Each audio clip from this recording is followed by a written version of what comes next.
যায় দিনের ডিক্লারেশন বাতিলের আদেশ প্রত্যাহারের দাবিতে নওগাঁয় মানববন্ধন।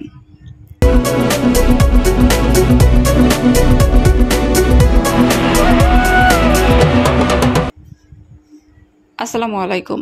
এডিপি বাংলার সংবাদে সবাইকে স্বাগত জানাচ্ছি আমি সুমা আহমেদ। নওগাঁ থেকে রানা সর্দারের পাঠানো তথ্যচিত্রে দেখুন বিস্তারিত। নওগাঁয় দেশের অন্যতম পত্রিকা দৈনিক যায় দিনের প্রধান কার্যালয় অবৈধ দখল মুক্তি এবং ঠুনকো অভিযোগে ডিক্লারেশন বাতিলের আদেশ প্রত্যাহারের দাবিতে বিক্ষোভ সমাবেশ, মানববন্ধন ও স্মারকলিপি প্রদান করা হয়েছে।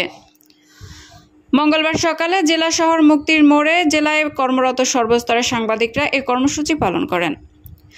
জেলায় কর্মরত প্রায় অর্ধশতাধিক সাংবাদিকের অংশগ্রহণে আয়োজিত অনুষ্ঠানে সভাপতিত্ব করেন ইন্ডিপেন্ডেন্টের টিভির স্টাফ রিপোর্টার সাদেকুল ইসলাম।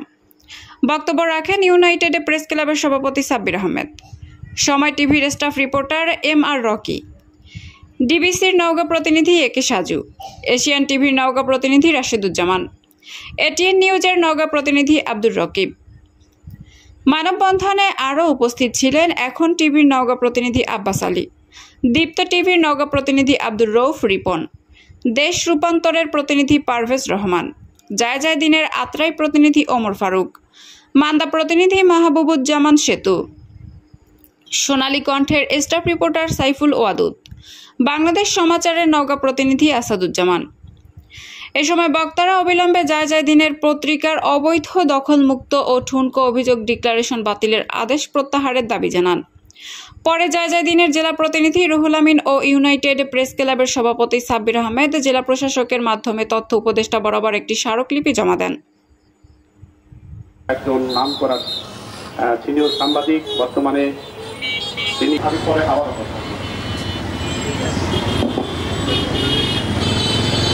যে অচিরেই যায় দিনের ডিক্লারেশন আবার চালু করা হোক, এটি ফিরিয়ে দেওয়া হোক এবং প্রতিবাদ সবাই সহযোগিতা করার জন্য এবং স্বাগত বক্তব্য দেওয়ার জন্য। রোজার মধ্যে আমরা কেন রাজপথে দাঁড়িয়েছি? আমরা গণমাধ্যম করব, আমাদের রূপের মাঝে কিন্তু আমরা দাঁড়িয়ে প্রতিবাদ জানাচ্ছি। কেন প্রতিবাদ জানাচ্ছি? সেটি হচ্ছে যে করা যায় না, কারণ গণমাধ্যম তার বাধ্যতার কথা বলে না। যায় দিন প্রধান কার্যালয় দখল করলো এবং যায় দিন পত্রিকার ডিক্লারেশন বাতিল করলো, এটা আমরা প্রতিনিধি আশা করিনি। তিনি বসুন্ধরার দালালি করে, তিনি ভূমিদস্যু। তো আমরা সর্বোপরি সারা বাংলাদেশে যায় দিন প্রতিনিধি আমাদের সংখ্যা 1000 হবে। তো এর সঙ্গে শুধু প্রতিনিধি জড়িত নেই, কিছু হকার আছে, এজেন্ট আছে, এই মিলে প্রায় 7000 পরিবার বেকার হয়ে যাচ্ছে।